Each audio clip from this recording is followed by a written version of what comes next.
Welcome to Law Sessions. I am Jennifer Housen. In this law session, we will consider the sources of the Constitution, certainly the sources of the British Constitution. And what we will consider, of course, is since there is an uncodified constitution in the UK, what does that mean in respect of where to look for constitutional matters or constitutional issues?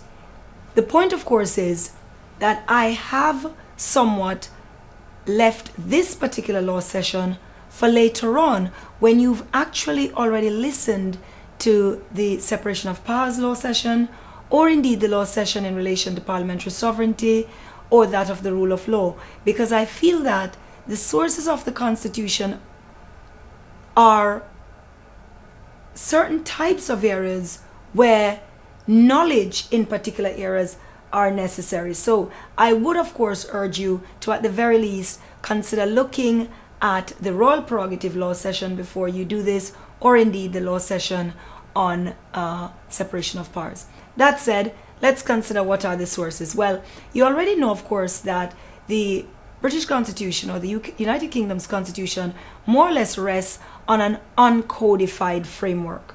So where are the sources to determine what are the rules in relation to what we know the broad meaning of a constitution is?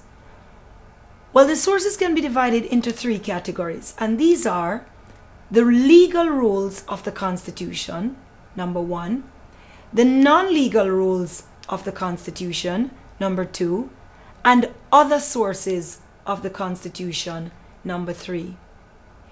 Now, if we consider legal rules, within legal rules, you have two main sources. These are legislation and, of course, the case law. Now, as it relates to legislation, these are a very important and very extensive source, because at any given time, you have an extraordinary amount of legislation coming out of Parliament, and these, of course, provide the basis for certainly constitutional matters, such as when you look at what is a constitution supposed to do.